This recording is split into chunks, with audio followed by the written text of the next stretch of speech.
Paz do Senhor, irmãos.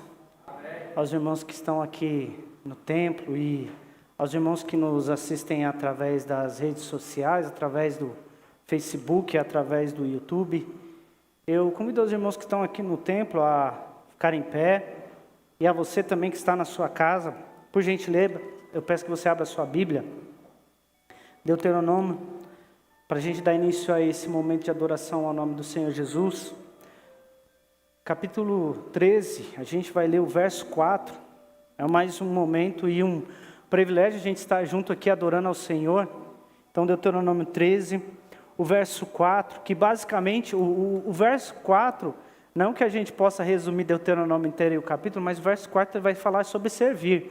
O capítulo 13, ele vai falar, Deuteronômio vai falar sobre os falsos profetas, mas o 4, Deus vai dar uma advertência aqui, um chamado para a gente, que é o que a gente vai pensar hoje no nosso estudo nesta noite. A gente vai falar sobre assumir o nosso papel na missão, né? Protagonismo na missão como família, e a gente vai usar o exemplo de Priscila e Áquila aqui, né? Mas a princípio eu vou usar esse primeiro texto aqui, Deuteronômio 13, o verso 4, diz assim a palavra do Senhor: sigam somente o Senhor, seu Deus, e temam a Ele somente, obedeçam aos seus mandamentos e ouçam sua voz, servindo-no e apeguem-se a Ele. Amém? Então, chamado de Deus é para servir somente a Deus, seguir somente a Ele, servir somente a Ele, temer somente a Ele, né? Obedecer somente aos seus mandamentos e servi-lo, né? Esse é o chamado de Deus nessa noite, para a gente juntos adorar e exaltar o nome do Senhor Jesus. Então nós vamos aqui neste momento dedicar mais esse momento de adoração ao Senhor. Nós vamos orar aqui e depois de orar nós vamos juntos adorar ao Senhor com os nossos louvores. E para você que trouxe a sua oferta nessa noite, seu dízimo, fique à vontade. Nós estaremos adorando a Jesus Cristo no momento que a gente separa para isso, para a adoração à pessoa de Cristo. Vamos orar. Senhor, graças nós te damos, nós te agradecemos pela vida, nós te agradecemos pela paz, te agradecemos por mais essa rica oportunidade no qual nós reunimos para adorar a Jesus Cristo, Pai. Obrigado, Senhor, por cada irmão que se reúne aqui no templo para adorar a Ti, aos irmãos que estão também reunidos na sua casa para Te adorar, Te exaltar, glorificar o Teu santo nome, Pai. Ajuda-nos, Pai, a viver em verdade, ajuda-nos neste momento aqui de adoração, perdoe os nossos pecados, perdoe as nossas falhas, dirija e conduza a nossa vida, Pai, para que a gente possa juntos Te exaltar, glorificar o Teu santo nome, dignificar a pessoa de Cristo, Pai. Cada momento de oração, cada momento de adoração, cada momento que passamos aqui nesta noite, seja para exaltar a Jesus Cristo no nosso culto individual e no nosso culto coletivo, que juntos a gente possa adorar e exaltar a Jesus Cristo. Toda honra, toda glória e todo louvor seja dado à pessoa de Cristo nessa noite. Em nome de Jesus, Pai, receba o nosso louvor, receba a nossa adoração nesse início de semana, que juntos possamos adorar a Deus. Em nome de Jesus. Amém, Senhor. Amém. Amém. Vamos adorar a Jesus Cristo, exaltar a pessoa de Cristo, declarar que de fato Ele é o único que tem a capacidade na nossa vida de nos moldar segundo a sua vontade e segundo o seu caráter, né? E como o texto do profeta, na visão do profeta, referente ao ler, ele fala, olha, se necessário for, era necessário refazer tudo de novo. Deus e Jesus Cristo é essa pessoa que pode nos refazer dia após dia e nos moldar dia após dia. Vamos pedir isso a Ele, é esse nosso maravilhoso Deus, amém? Vamos louvar ao Senhor.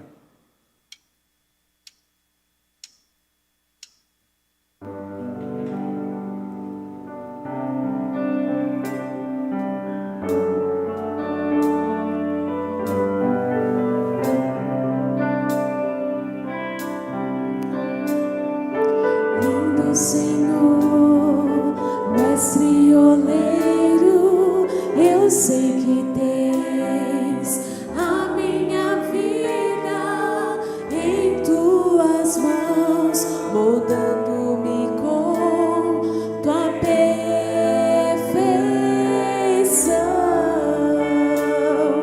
Chama-me para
mestre oleiro, eu sei que tens a minha vida em tuas mãos, moldando-me com tua perfeição.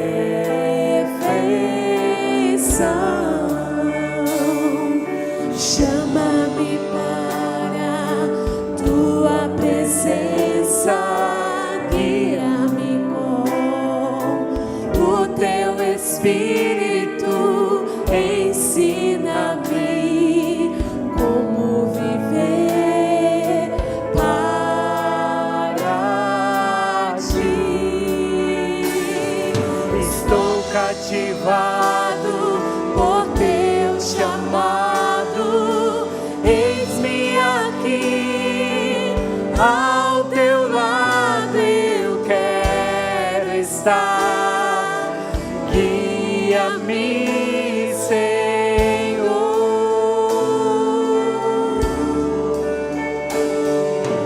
Toma-me, molda-me, usa-me, enche-me, minha vida entrego a ti, oleiro.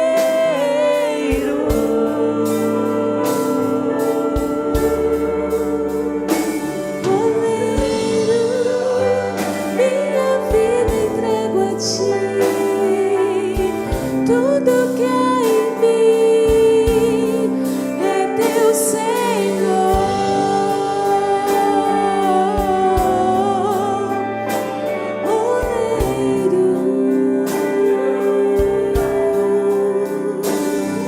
Estou cativado por teu chamado, eis-me aqui, ao teu lado eu quero estar, guia-me, Senhor.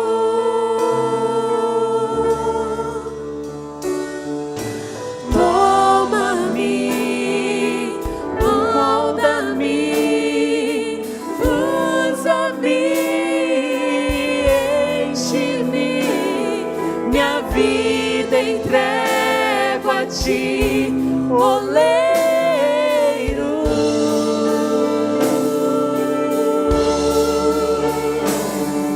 Chama-me, guia-me, ensina-me, acompanha-me, minha vida entrego a ti, oleiro.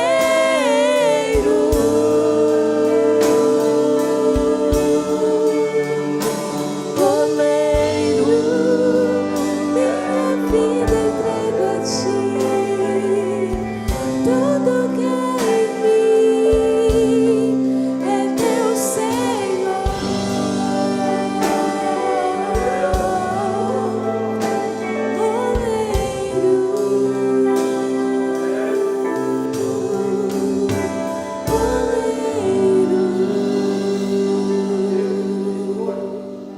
Amém. Que a gente possa, de fato, realmente nos colocar na presença dEle, deixar ser moldado por Ele, né?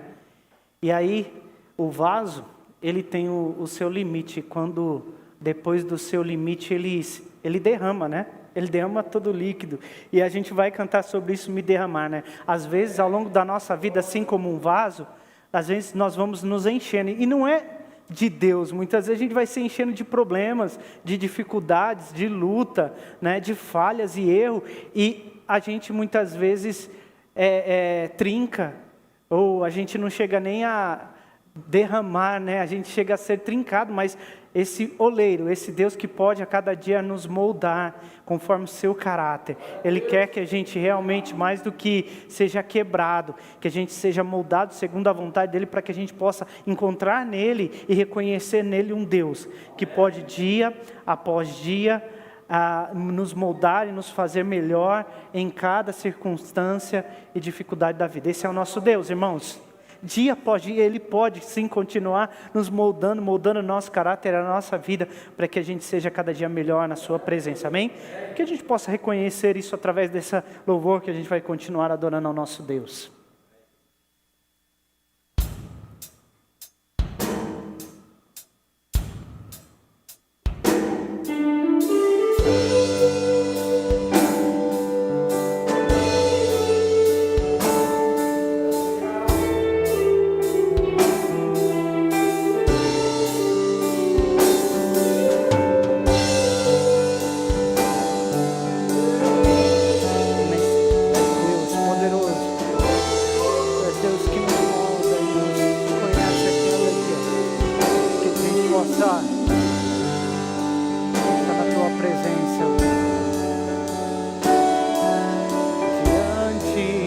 E abro meu coração, meu clamor, tu escutas e fazes cair as barreiras em mim. És fiel, Senhor, e dizes palavras de amor, esperança sem fim. Ao sentir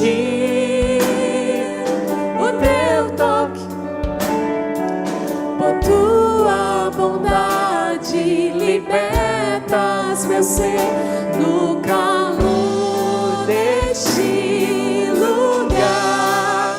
Eu venho me derramar, dizer que te amo, me derramar, dizer te preciso, me derramar, dizer que sou grato, me derramar, dizer que somos um.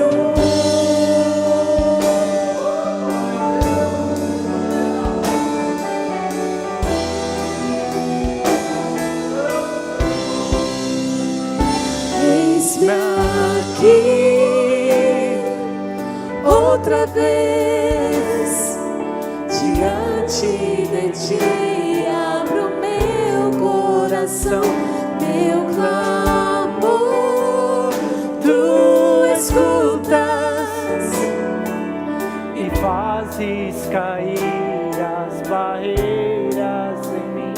És fiel, Senhor, e dizes palavras de amor, esperança sem fim. Ao sentir o teu toque, por tua bondade libertas meu ser no calor deste lugar. Eu venho me derramar, dizer que te amo, me derramar, dizer te preciso, me derramar, dizer que sou grato, me derramar, dizer que somos um, dizer que te amo, me derramar, dizer que preciso, me derramar, dizer que sou grato, me derramar, dizer que somos um.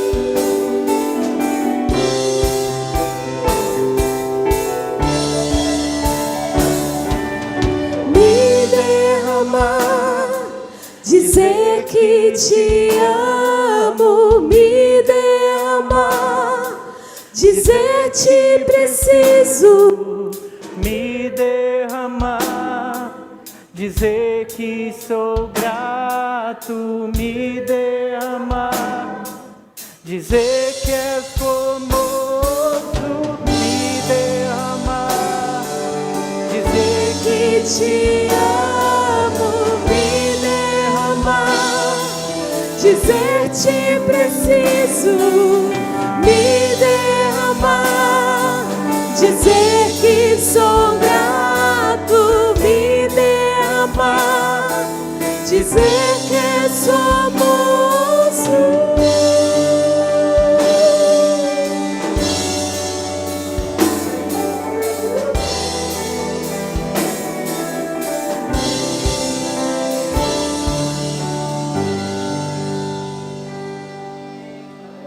Amém, glória a Deus. Te convido a abrir a sua Bíblia, agora em Atos 18. A gente vai fazer 3 leituras aqui, a gente vai pensar um pouco, assim como nós falamos sobre o servir, né, iniciando Deuteronômio, ele servir somente a Deus, né, temer somente a Ele, seguir somente os seus mandamentos. A gente vai hoje falar um pouco sobre o protagonismo, né? É uma palavra que está inclusive na moda, né? A gente vai falar um pouco sobre ela, assumir o nosso protagonismo na missão, né? Assumir a nossa responsabilidade, assumir o nosso papel na missão. Então, Atos capítulo 18, a gente vai fazer 3 leituras neste mesmo capítulo, né? A gente vai fazer a leitura aí, a primeira leitura que a gente vai fazer em Atos, encontra-se em Atos capítulo 18, verso 1 ao 3, diz assim a palavra de Deus. Algum tempo depois, Paulo deixou Atenas e foi para Corinto. Ali encontrou um judeu chamado Áquila, natural do Ponto, que havia chegado recentemente da Itália com sua esposa, Priscila, depois que Cláudio César expulsou todos os judeus de Roma. Paulo foi morar e trabalhar com eles, pois eram fabricantes de tendas como ele. Agora a leitura nós iremos fazer Atos 18, dos versos 18, verso 18 e 19. Diz assim: Paulo ainda permaneceu em Corinto por algum tempo, então se despediu dos irmãos e foi a Cencreia, onde raspou a cabeça, de acordo com o costume judaico, para marcar o fim de um voto. Em seguida partiu de navio para a Síria, levando consigo Priscila e Áquila. E aí a última leitura neste mesmo capítulo é a partir do verso 24. Diz assim, verso 24: Enquanto isso, chegou a Éfeso, vindo de Alexandria, no Egito, um judeu chamado Apolo, um orador eloquente que conhecia bem as Escrituras, tinha sido instruído no caminho do Senhor e ensinava a respeito de Jesus com profundo entusiasmo e exatidão, embora só conhecesse o batismo de João. Quando o ouviram falar corajosamente na sinagoga, Priscila e Áquila o chamaram de lado e lhe explicaram com mais exatidão o caminho de Deus. Amém? Amém, irmãos? Pode sentar, irmãos? A gente vai falar um pouquinho aqui sobre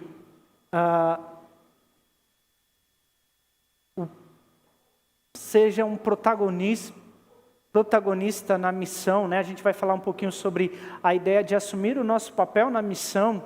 E aí, a gente quando fala protagonista, eu não sei se os irmãos já prestaram atenção, protagonista é uma palavra que está muito na moda hoje em dia, né? Você ouve, por exemplo, a sociedade falando sobre o protagonismo da mulher na sociedade, né? Para que a mulher ela seja protagonista, para que ela possa assumir o seu papel, assumir uma voz ativa na sociedade, para principalmente poder falar contra a indiferença, né? No caso, por exemplo, a gente está vivendo um momento em que as pessoas estão falando muito que existe uma grande diferença do salário do homem e da mulher no meio enfim, no trabalho, o salário é muito diferente, falando que existem poucas mulheres, por exemplo, em cargos de liderança, a gente ouve falar muito sobre isso, a gente ouve muito a sociedade falando sobre, no caso da mulher, sobre a sororidade, ou seja, a igualdade, né? Que mulher não tem que ter a segunda, o segundo trabalho, né? sair do trabalho tradicional e depois ter o segundo trabalho, que é o trabalho em casa, que o homem também tem um papel igual, que deve desempenhar as mesmas funções de igualdade, né? A gente ouve falar, e aí a sociedade tem falando assim, que a mulher tem que assumir esse protagonismo, né? Da igualdade de gênero, da igualdade de salários, que todos têm direito. Tem também falado sobre a violência contra a mulher, né? Que a mulher tem que assumir esse papel ativo, essa fala ativa, essa voz ativa na sociedade, para que não haja tanta violência contra a mulher, e que está acontecendo isso. E aí a gente não ouve só sobre a mulher. Por exemplo, tem a sociedade falando sobre o protagonismo do jovem hoje em toda a sociedade, para que o jovem tenha que assumir, para que o jovem não fique apenas olhando, por exemplo, que ele possa tomar as decisões políticas, que a partir dos 16 anos ele já possa tirar ali o seu título de eleitor, que ele possa participar ativamente das discussões sobre o ambiente, né, sobre as questões ambientais que a gente está vivendo, para que a gente possa ter uma vida sustentável, porque o que vai acontecer com o futuro do jovem, né, na sociedade num todo, em relação à natureza, né? A gente ouve, por exemplo, falando sobre minorias, né, sobre as diferenças das minorias, e aí ter um papel ativo, ser protagonista. Então, a gente tem falado sobre tudo isso, né, sobre o pobre, né? A margem da sociedade, aquele que vive lá na comunidade, aquele que vive lá na favela, tem a sua voz ativa, para que haja igualdade também, né? Na questão da diferença social. Então a gente tem ouvido a sociedade hoje em dia falando muito sobre protagonismo, que o jovem que está lá na favela, que a pessoa que mora lá nas comunidades, elas possam ter a voz ativa, que elas possam, né, fazer com que a sua voz ela reverbere na sociedade, ou seja, que tenha voz, né? Que ela seja ouvida na sociedade, as pessoas das minorias, das diferenças sociais que tem, para que haja uma equidade, para que as pessoas possam viver de igual forma, ter as mesmas oportunidades que toda e qualquer pessoa tenha, que a mulher tenha as oportunidades de poder concorrer a um cargo de liderança de igualdade, por exemplo, com um homem, né? Que essa questão de, se você tem filho, você não serve. Aí o que vai acontecer com você, com seu filho? Como é que você vai cuidar do seu filho, se você vai trabalhar, né? Aí a sociedade tem trocado muita ideia nesse sentido, da ideia do protagonismo, né? E aí protagonismo, ou seja, a ação de você ter uma voz ativa, é a ideia de que você faça a história acontecer, não que você seja um mero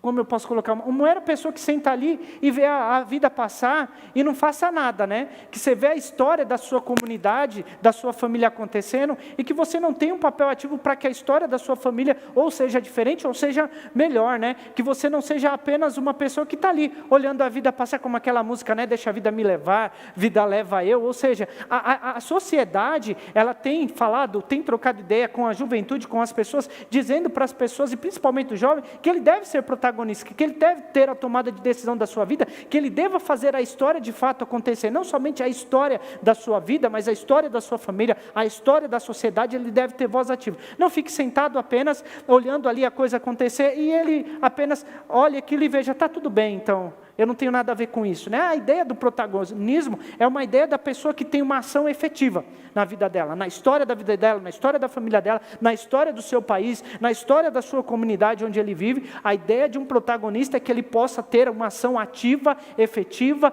e contínua, né? É isso, uma pessoa que assume o protagonismo é uma pessoa que de fato coloca a mão, né, na obra, que coloca a mão na massa, que está ali discutindo, que está ali de forma amigável, né, uma discussão amigável, trocando ideia, querendo fazer com que o meio no qual ela viva possa ser diferente, né?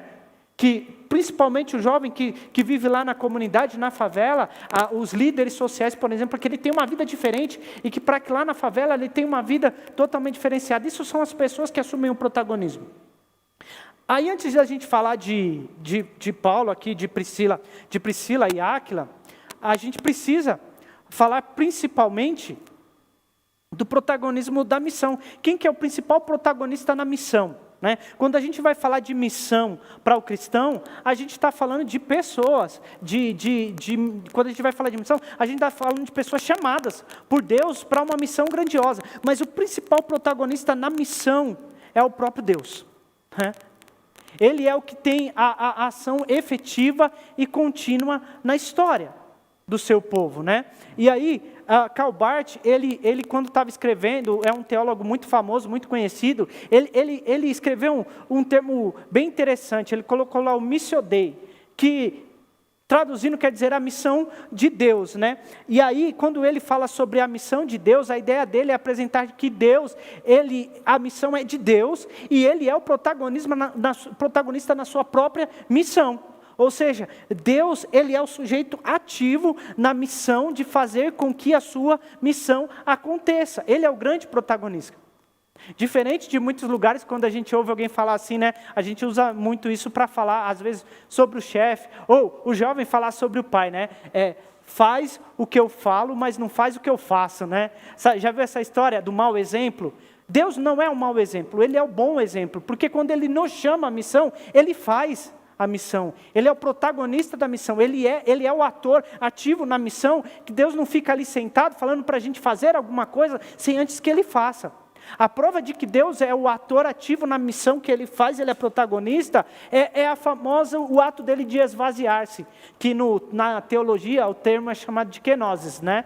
O ato dele esvaziar-se. Quando a gente vai olhar Filipenses, por exemplo, o capítulo 2, os versos 5 a 8, Paulo escrevendo aos Filipenses vai dizer assim sobre Deus, que a gente deve usar Deus como Cristo, como exemplo para a nossa vida, porque ele vai dizer assim, Cristo, embora sendo Deus, não considerou que o ser igual a Deus era algo que deveria apegar-se, mas esvaziou-se a si mesmo, vindo a ser servo, tornando-se semelhante aos homens, e sendo encontrado em forma humana, humilhou-se a si mesmo, e foi obediente até a morte de cruz.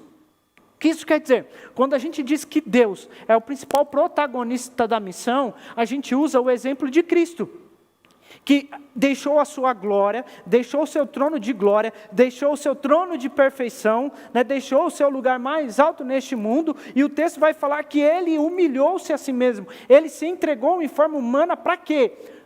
Para nos mostrar o exemplo de servo, de servir a missão de Deus.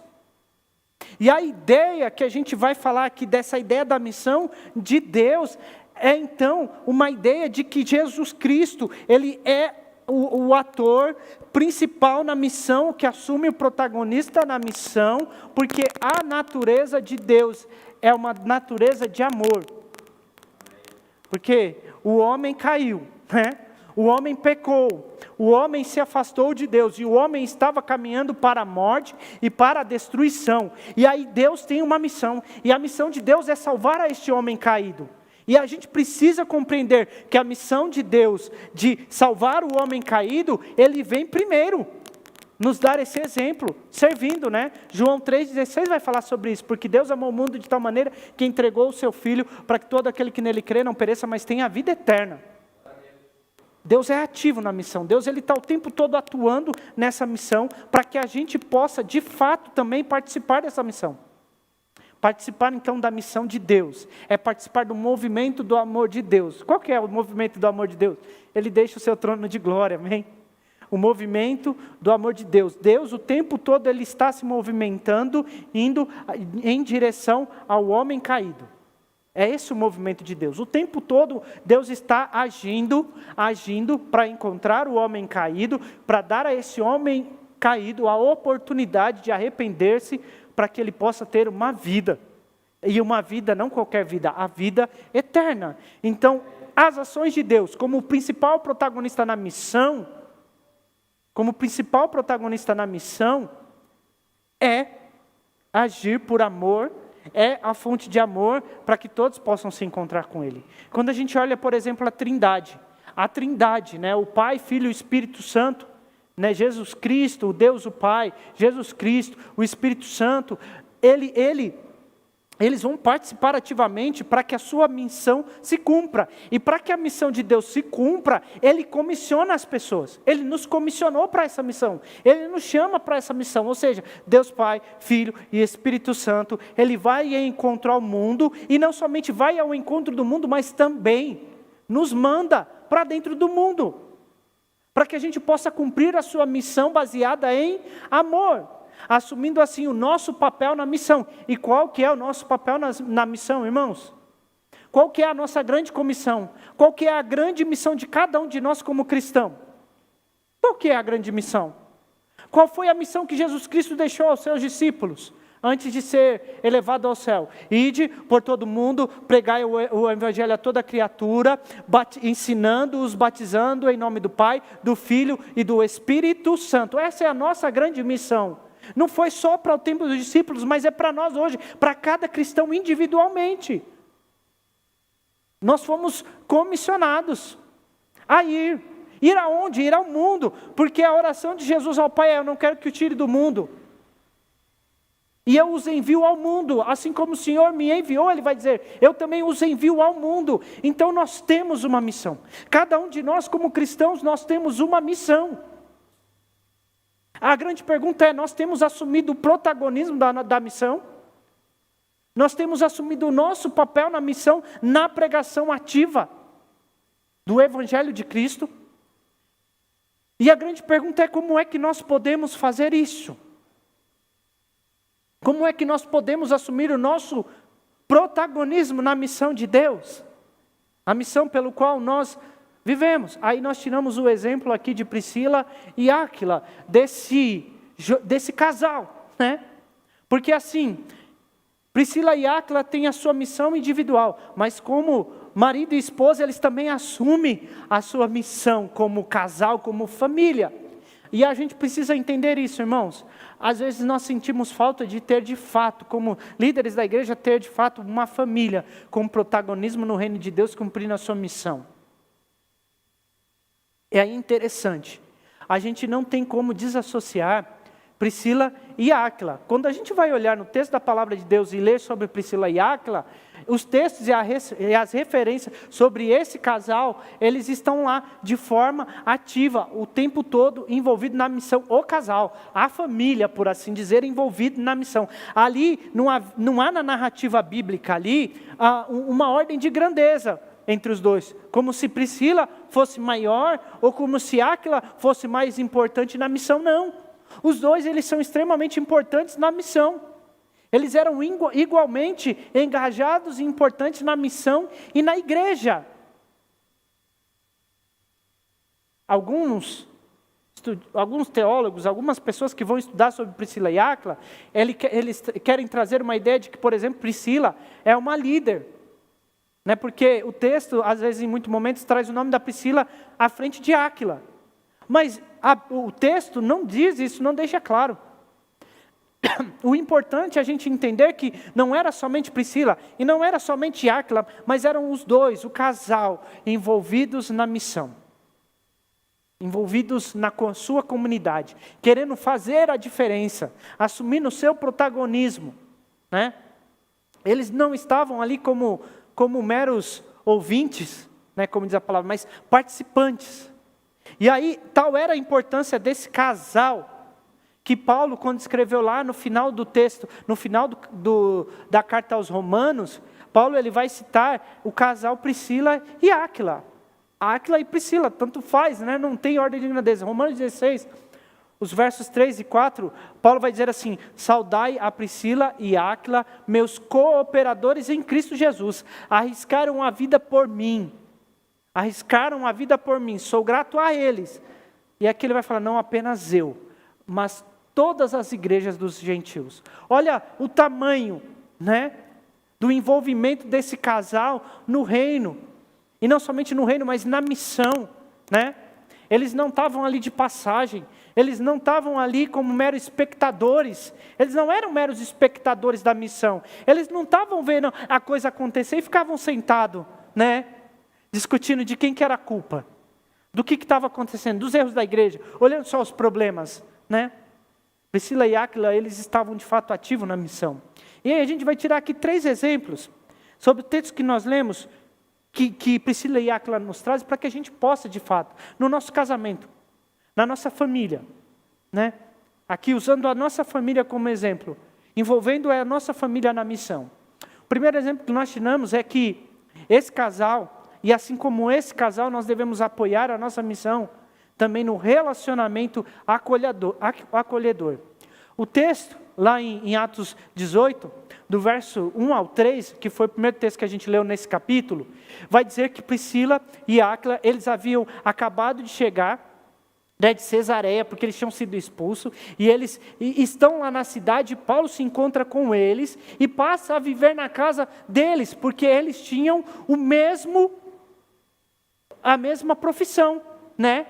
Eles confeccionavam, eles faziam redes, né? Essa era a profissão de Paulo, e essa também era a profissão de Priscila e Áquila. E aí a primeira coisa que a gente pode tirar de exemplo do texto é que a nossa profissão, ela não pode ser usada como barreira para a gente pregar, para a gente cumprir a nossa missão, o chamado de Deus para assumir o nosso protagonismo na missão.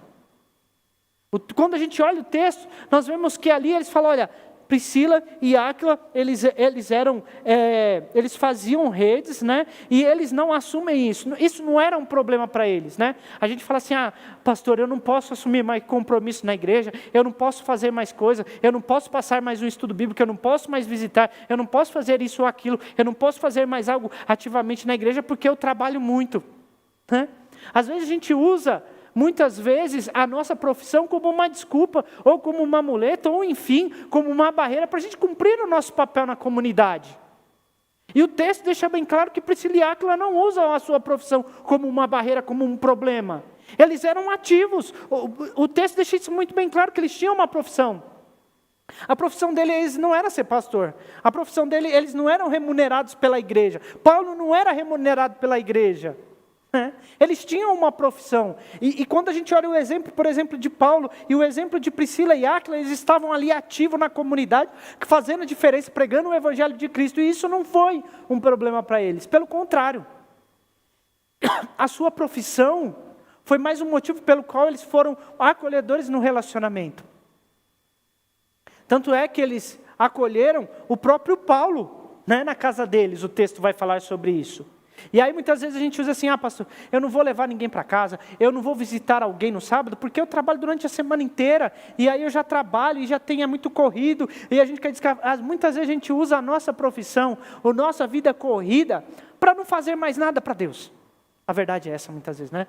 Para não nos engajarmos, não tomar ali coisa. É engraçado, eu uso muitas vezes uma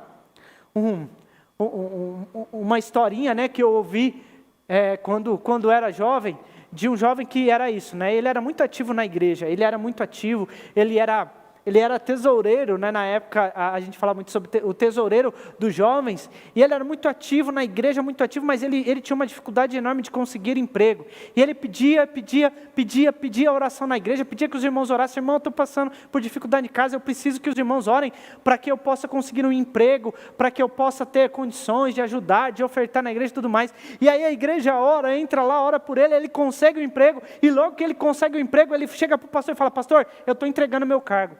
O pastor fala, mas por que você está entregando o meu cargo? Não, pastor, porque eu consegui o emprego vai tomar muito meu tempo, e eu não vou ter condição mais de me empenhar na igreja. A gente não pode usar, e a Bíblia não nos dá aqui autoridade para a gente usar o nosso trabalho como algo que seja impeditivo na missão. Pelo contrário, o nosso trabalho, os nossos dons naturais, aquilo que a gente desenvolveu ao longo do tempo, né? As nossas habilidades devem ser usadas para o reino de Deus, para a pregação do reino de Deus. A gente precisa usar aquilo que nós temos de melhor para a pregação do reino de Deus.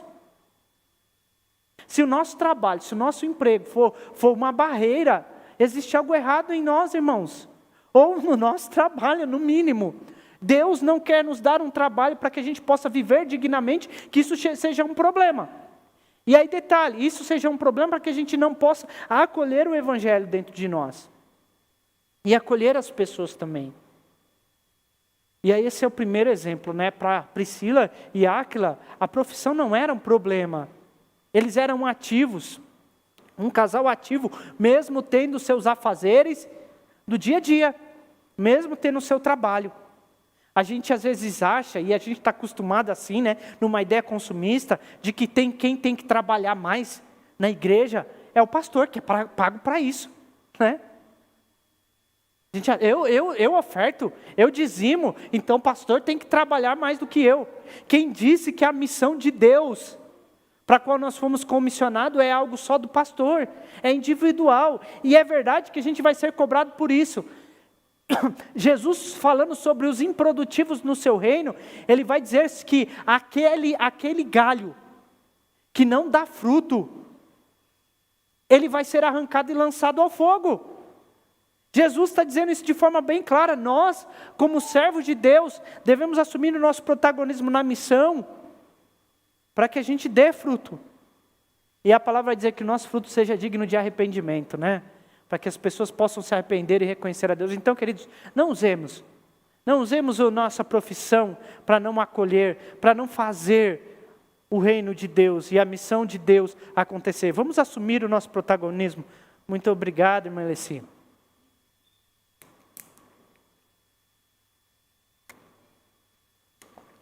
O segundo exemplo que esse casal deixa para a gente é que nós devemos assumir o protagonismo na missão, apoiando a missão corajosamente indo.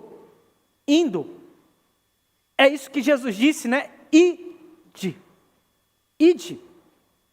E aí, o texto que nós lemos, por exemplo, em Atos 18 e 19, diz que Paulo, ele sai, ele vai sair ali da onde ele está. No verso 18 diz que ele sai de Corinto, agora ele vai para Cencreia, e de Cencreia ele vai para Éfeso, e Priscila e Áquila vai com eles, né? Então veja que também aonde ele estavam estabelecidos, não era um problema e uma dificuldade na pregação do reino de Deus. A gente diz assim muitas vezes, pastor, o bairro onde eu estou inserido, né? O lugar onde eu estou morando, é difícil para eu poder participar, para eu fazer algo para Deus, né? Aí às vezes a gente fala assim, aqui eu não estou dando direto para ninguém, entenda, irmãos, eu já conversei muito sobre isso, eu já morei inclusive em apartamento, às vezes a pessoa fala assim, eu moro em apartamento, não dá para eu conversar com as pessoas, com os meus vizinhos, o apartamento você entra, de fato é assim, né? Você sobe, você entra na sua casa, esquece e vai embora, você não fica ali na porta batendo papo com ninguém. Mas aí eu costumo brincar assim, que sempre Deus pode nos dar oportunidades, seja subindo juntos num elevador, subindo a escada, ou então numa reunião de condomínio, a gente pode também representar o reino de Deus. Veja que para Priscila e Áquila, aonde eles estavam estabelecidos, não era problema na pregação do reino de Deus, e se necessário fosse, eles iriam mudar para que eles pudessem continuar pregando o reino de Deus. A gente precisa entender, irmãos, que às vezes a gente está estabelecido num lugar e fala, daqui eu não vou sair, eu não quero saber, eu não vou fazer nada. E aí Priscila e Áquila, eles eram pessoas ativas no reino de Deus. E não era um problema onde eles estavam inseridos, não era um problema onde eles viviam para eles deixar ou não pregar o reino de Deus. Eles pregavam a palavra de Deus. Paulo vai tanto é verdade que eles eram corajosos na pregação a ponto de colocar a sua cabeça em risco. O texto que nós lemos, por exemplo, nos versos 19, diz que eles tanto eram seus cooperadores que em alguns momentos, Romanos, no final vai dizer que a ponto de colocar a sua vida em risco por causa de mim, mas não é por causa do reino de Deus.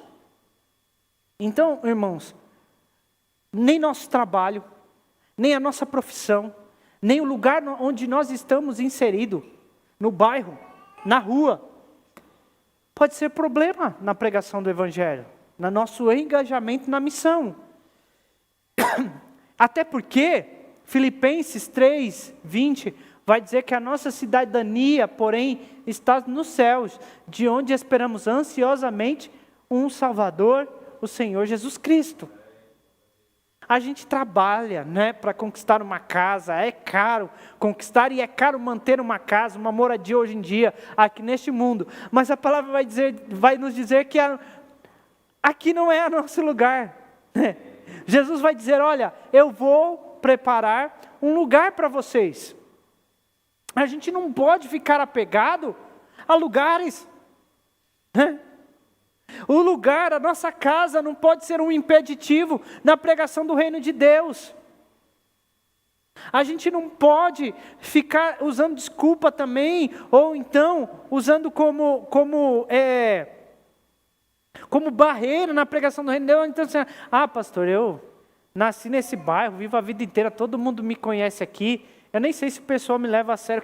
Queridos, a gente não pode usar. E aí a gente tira o exemplo aqui de Priscila e Áquila, e nem pode ficar estabelecido. Eles mudaram, eles foram para outro lugar, e o texto vai nos falar, e Paulo vai falar sobre isso, que existia inclusive uma igreja na casa onde eles estavam estabelecidos. Sempre que eles mudavam, eles estabeleciam ali uma igreja, um ponto de pregação, um ponto de proclamação no reino de Deus. E esse é o terceiro exemplo.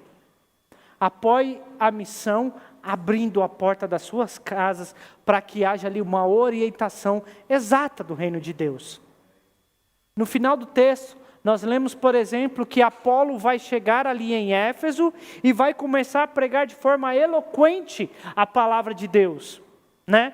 Diz que ele prega de forma eloquente. Mesmo assim, Priscila e Áquila, ouvindo Apolo pregar, eles entendem que faltava alguma coisa ali a mais. E aí, em algumas traduções da palavra de Deus, vai dizer que Priscila e Áquila chamam Apolo para sua casa, e lá lhe orienta com exatidão um pouco mais sobre o reino de Deus.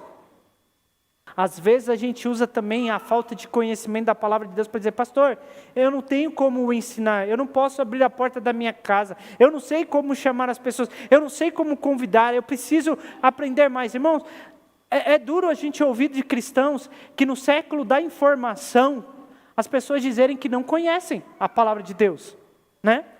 A gente está no século da informação. Nós recebemos notícia pelo WhatsApp, a gente recebe notícia pelo Facebook, pelo Instagram. Hoje a gente compra no e-commerce, hoje se compra pelo WhatsApp, hoje a gente compra via Instagram, a gente compra de tudo quanto é lugar, a gente recebe em qualquer lugar que a gente quer. A gente pode ouvir notícia, podcast, música, no meio do trânsito, no meio do ônibus. A gente tem o acesso à informação. E às vezes é duro a gente ouvir de um cristão dizer: eu fiz isso, mas eu não sabia sobre isso. Eu não sabia que a Bíblia falava sobre isso. É duro para alguém ouvir, no século da informação, a gente ouvir alguém falando que não conhece a Deus, a palavra de Deus, sendo que está em todas as plataformas. As Bíblias hoje em dia estão em todas as plataformas. Nós temos Bíblia em áudio, nós temos Bíblia nos mais diversos players hoje. A gente tem Bíblia no YouTube, né?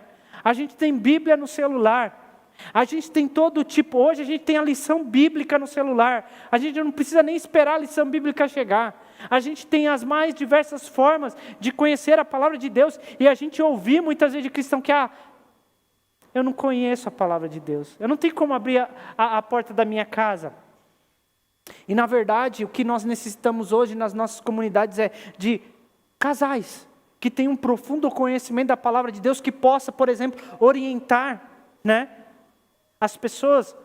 Se não quer orientar, se não quer se expor na igreja, você pode chamar as pessoas, né? E foi isso que Priscila e Áquila fez. Chamou o Apolo na sua casa e lhe orientou com exatidão sobre o reino de Deus. O nosso lar deve ser e é o melhor lugar para que a orientação exata acerca do reino de Deus ocorra, né? A gente às vezes espera que nossos filhos sejam ensinados sobre a palavra de Deus aqui na igreja, quando na verdade comece em nós a nossa orientação e o nosso ensino sobre Deus e a sua palavra para os nossos filhos. Até porque, irmãos, quem é a pessoa que nossos filhos mais confiam neste mundo? Não são seus pais? Não é quando você diz para a criança pula, e a criança pula no seu colo porque confia no seu pai? Então o primeiro ensino, a primeira orientação deve começar ali em casa. E nossa casa deve ser uma porta aberta para que a missão de Deus possa ser cumprida na vida das pessoas. Aí as pessoas vão dizer assim: mas eu não sei como fazer isso. Eu uso, por exemplo, o exemplo da pizza, eu usei várias vezes, né? Que custa a gente convidar alguém, um amigo da faculdade, um amigo da escola, um amigo do trabalho, para dizer: vem em casa comer uma pizza. E lá a gente possa mostrar para ele como é que um casal cheio da palavra de Deus, engajado na missão, vive, né? Como se comporta, como se relaciona um com os outros, né? Para que eles possam olhar para a gente e chegar, opa, esse pessoal é diferente, né? A casa dele é diferente, a forma que ele se relaciona com os filhos é diferente, há valores. Os casais devem ser cheios do poder de Deus. Não há nada de novidade. A gente não precisa usar estratégias miraculosas. E aí Jesus, por exemplo, para pregar o seu e cumprir a sua missão, ele chega no poço de Jacó para uma pessoa e simplesmente pede água. Um copo de água para uma mulher. E nessa de pedir um copo de água para essa mulher, ele fez a total diferença na vida de uma mulher. Apenas iniciando uma conversa, pedindo um copo d'água. Será que a gente precisa usar estratégias miraculosas para a pregação do reino de Deus? Ou a nossa casa não deve ser um ponto aberto, uma porta aberta para a pregação da palavra de Deus? O que nós precisamos de fato como igreja, como comunidade de Cristo, é pessoas que assumam o protagonismo, assumam o seu papel na pregação do reino de Deus e entendam que missão de Deus é missão individual de cada um de nós. É uma missão conjunta, mas também é individual, que nós devemos assumir. A grande pergunta que nos cabe é: nós temos assumido esse protagonismo? Nós temos visto a história do reino de Deus acontecer na vida das pessoas e nós temos sido ativos, contínuos? Ou será que nós estamos sentados apenas esperando Deus fazer os seus favores por nós, sem retribuir em nada na pregação do Evangelho de Deus? Que tipo de relacionamento nós temos tido com Deus? Que nós só esperamos Deus resolver os nossos problemas, fazer as coisas por nós, pela nossa família, sem que a gente retribua em nada os favores de Deus por nós. E a maior retribuição que a gente pode ter pelos favores de Deus por nós, não é devolver o dízimo, não é dar uma oferta gorda na igreja, não é cumprir voto, irmãos.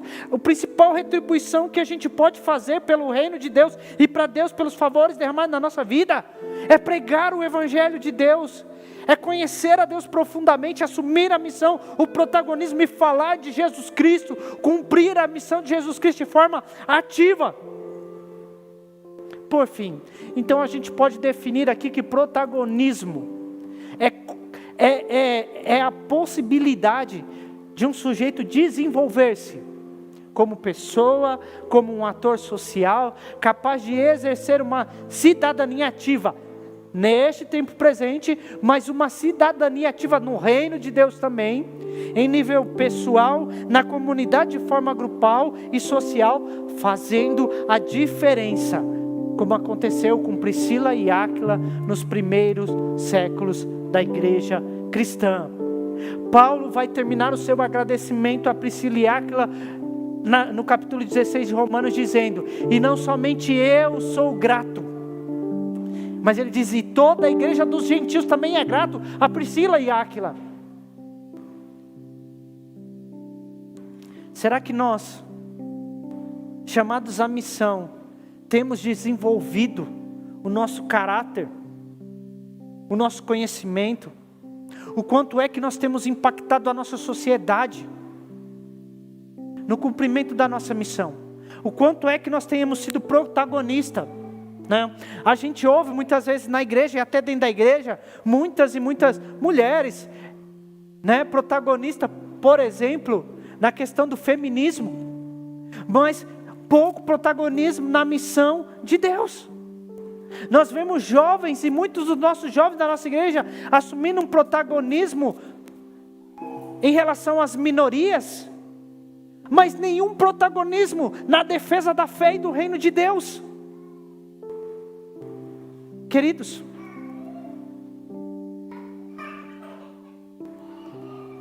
nós cumprimos o nosso papel de cidadão envolvido, cumprindo a nossa sociedade, a nossa cidadania, não é? Quando a gente vota, e eu aprendi assim, a gente cumpre exerce o nosso direito como cidadão.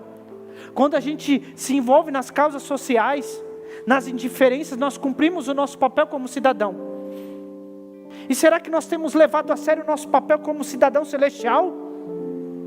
Nós temos nos envolvido e nos engajado na missão de Deus, para o qual nós fomos comissionados? Ou nós somos, como diz o apóstolo, apenas meros ouvintes? Ou nós temos sido os praticantes da cidadania? A nossa cidadania celestial, ela também foi um direito adquirido, sabia? A nossa cidadania celestial também foi um direito adquirido, assim como o direito a votar é um direito adquirido, assim como as mulheres também, conquistaram o direito de votar lá atrás. É por isso que existe o Dia Internacional da Mulher, foi um direito adquirido com sacrifício. O nosso direito à cidadania e à salvação foi um direito adquirido com sacrifício também.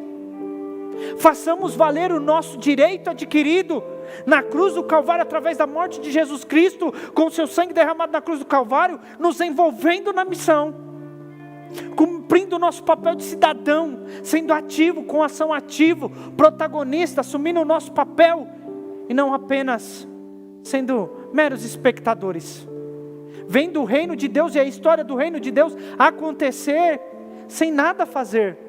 E aí, queridos, quanto a essa decisão, eu não posso fazer isso por você. Quanto a essa decisão de colocar o seu trabalho como impeditivo, colocar o seu lugar onde você mora como impeditivo, colocar a sua falta de conhecimento como impeditivo, eu não posso te ajudar nisso. A tomada de decisão no engajamento no reino de Deus é pessoal. É uma decisão pessoal. Será que não podemos fazer valer o direito adquirido de sermos chamados cidadãos do reino de Deus? Que a gente possa assumir o nosso protagonismo no reino de Deus. Amém? Fica aqui o nosso chamado, usando o exemplo, por exemplo, de Priscila e Áquila. Amém? Queridos irmãos, que a gente possa cumprir o nosso chamado, o nosso protagonismo, já que estamos falando tanto de ser protagonistas. Mulheres, minorias, jovens, sejam protagonistas, sejamos também, como família, protagonismo no reino de Deus, assumindo a nossa missão e proclamando o reino celestial de Deus. Amém? Vamos louvar ao Senhor, e após louvar ao Senhor, nós iremos orar. Amém? Nós iremos orar a Deus. Vamos louvar.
consagramos todo nosso ser a Ti. Amém, irmãos? Que a gente possa de fato, através da nossa vida, consagrar a nossa vida a Deus, cumprindo a sua missão, o seu chamado. O chamado de Deus é que a gente possa servir a Ele, proclamar a Ele, falar das boas novas do reino de Deus, Nós fomos chamados a isso, é o nosso chamado. Seja no nosso trabalho, através da nossa profissão, amém? Seja através da nossa vida, onde nós moramos, onde nós estabelecemos a nossa morada, e seja também abrindo a porta das nossas casas para a orientação correta do reino de Deus. Cumpramos o nosso chamado, que a gente possa assumir o nosso papel e o protagonismo na missão de Deus, amém? E nós vamos orar para que Deus possa nos abençoar, continuar orando pelos nossos irmãos, pelos pedidos de oração, amém? Orar pela nossa irmã Eudete, para que Deus possa continuar abençoando a vida dela, amém? Vamos orar em nome de Jesus? Então, se alguém tiver algum pedido de oração, aqui a gente vai orar também.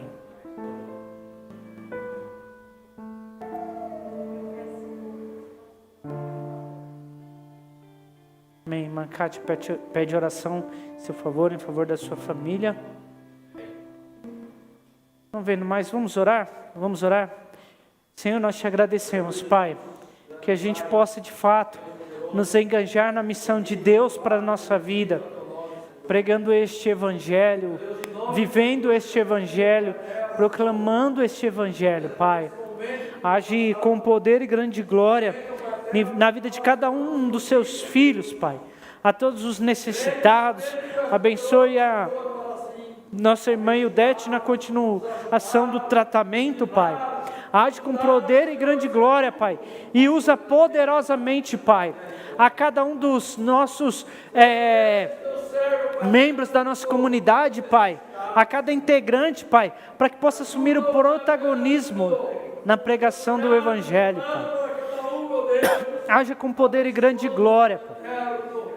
Sustenta cada um, Pai, para que cada um dos membros da igreja seja um protagonismo na missão de Deus, proclamando, servindo no trabalho, aonde mora, Pai.